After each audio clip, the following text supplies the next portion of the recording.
welcome back to my channel. First of all, please like and subscribe my channel if you like my content, because it really helps me bring more content out to you. Thank you so much. Hit the notification bell if you want to be notified when I have new videos. So let me get right into it.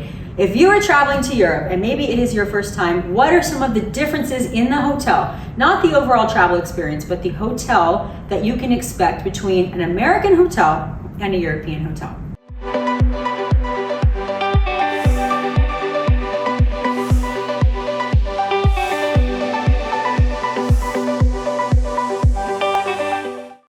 First of all is the power adapter, and this goes without saying, I'm sure, for many of you, because you've seen travel kits. You can get these for about $4 on Amazon.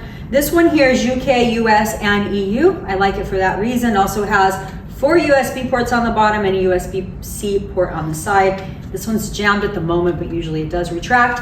So you do need one of these, or multiple. Why? Because Europe is not America, right? So you will find in some very high-end luxury hotels there are a couple of American plugs, but do not count on it. You'll be running around the city very first day trying to find a plug, trying to find an adapter. So very important, and an obvious one, maybe the first one that we can talk about.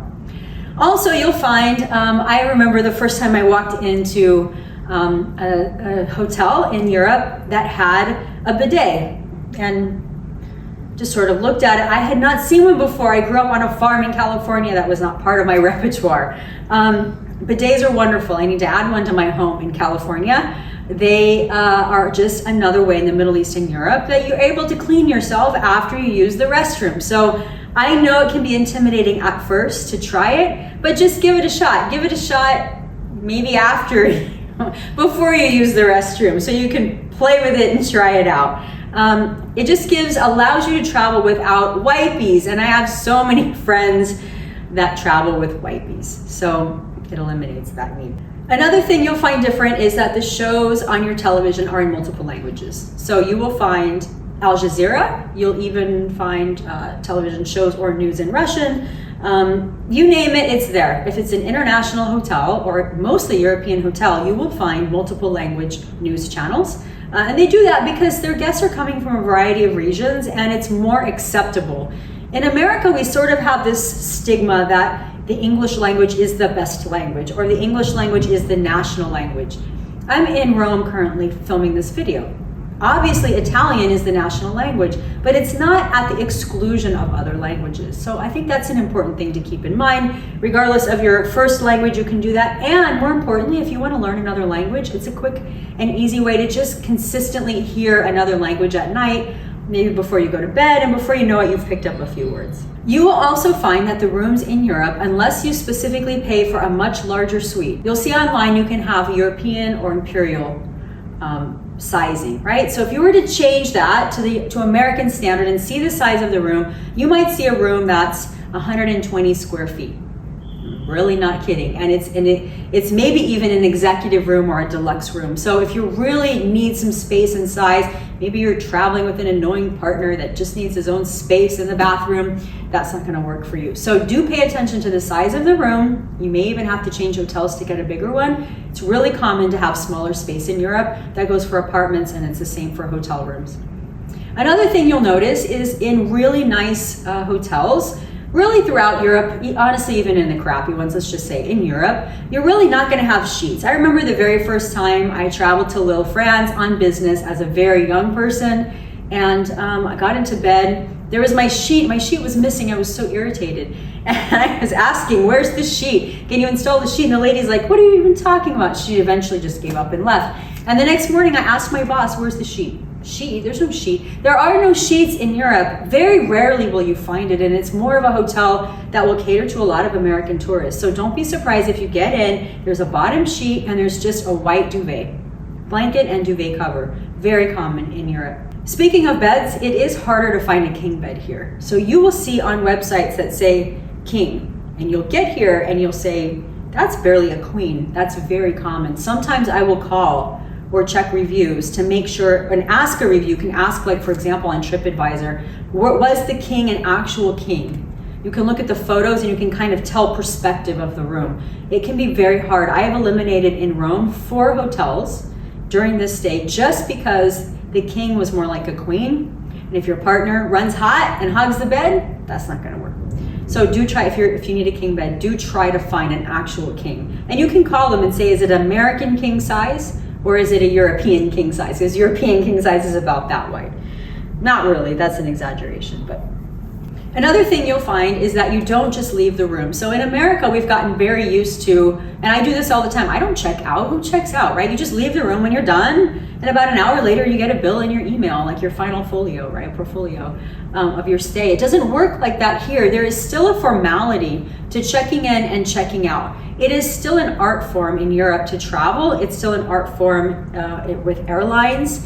To be a flight attendant, for example, it still has meaning here to be in the service sector. In America, we've become knowledge workers, and the value of service workers has been lost. That's not true in Europe. You will still see bellmen and you'll still see doormen that look like traditional doormen. There's a respect and an honor in that job. They're very good at it. Sometimes they've been doing it 30, 40 years, and not because they can't be a Walmart greeter like they would be in America. It's because they actually enjoy the work and they're really good at it and they're compensated well for it. So that's just something to keep in mind. You'll find the service is different in that regard. The check-in and check-out is much more formal than it is in America. You will also find lighted mirrors for makeup pretty consistently in Europe. I know that tends to be an issue for women, but on the flip side, you'll also find that the area for your makeup tends to be a lot smaller. I don't know if they're just traveling with less makeup, smaller toiletry kits, and I'm not talking the big Louis Vuitton things that some women travel with, their big trunks, right? We see on the Kardashians. I don't mean that level. I mean something just this big really doesn't fit on the counter. So if you can pack a little bit smaller, you'll be a bit happier. And also there's a lot to shop for in Europe. So having some room in your suitcase can certainly be something helpful. The hotels, by the way, are very used to helping you ship your things back home. So if you do buy things, you need to go through customs and declare them. You want to get your VAT back in Europe. You need to show the items to customs potentially if they screen you for that. And you want to ship your things that you brought with you back home. They're very well adept at doing that, and they will help you. They'll get boxes, packing tape, and so on. They'll come get your things and they'll ship them out, send you the price, and then you can just pick the method that you like. So it's another option that hotels in Europe offer pretty regularly.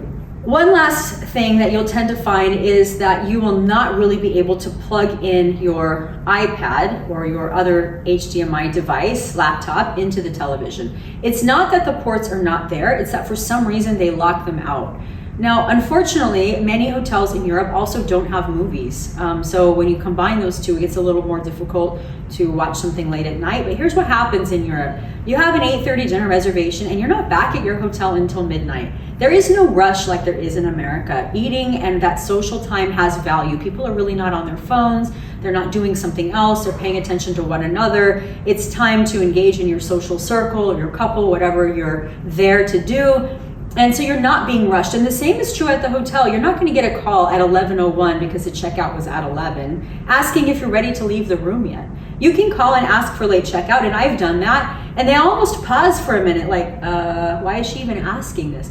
It's a given, which is also one of the reasons you can't really check in early. I've had a very difficult time doing that through all of the years, and hundreds of stays in European countries. That's just the way things work. There's housekeeping that will come clean the room, and then management that will come verify that house cleaning did their job.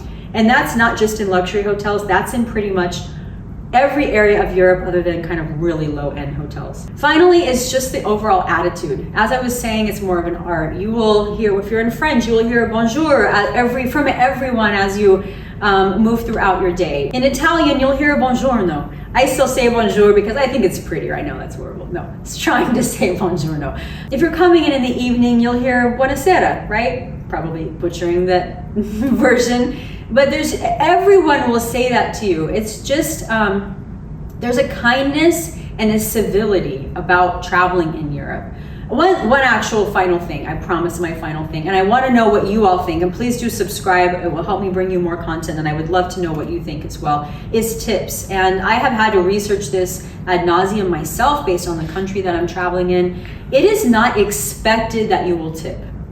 However, the tip is expected for good service. If you go to a very nice restaurant and you had exceptional service, you would leave the tip in cash, generally speaking. So how much? 10% is considered very good for very good service. More than that, if you're at a really, really high-end restaurant, then you might get back up to US levels of 20% or more. If you leave a table, let's say your bill's $100 and you leave a $5 tip, that will be €5, that will be very appreciated by the staff. Even though it's not the full 10%, if you wanted to leave €10, that would be incredibly appreciated. And at the end of the day, it's still half or less of what is expected in the United States. Some of that is the wages here are different for these types of workers.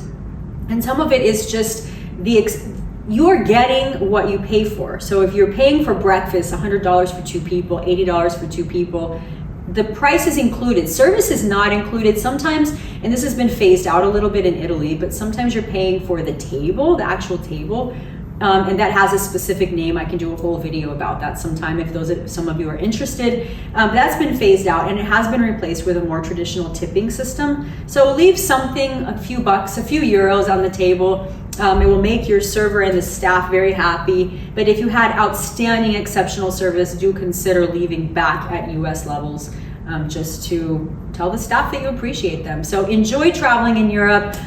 Middle East and Europe are my 2 favorite places in the world to be so far. And I wish you well, safe journeys, and please comment and let me know, what am I missing? What am I missing about the differences between traveling at hotels in Europe and in America? And I will be creating other content about just travel in general in different nations and what to expect. Thank you for watching, and please don't forget to hit the subscribe and notification button.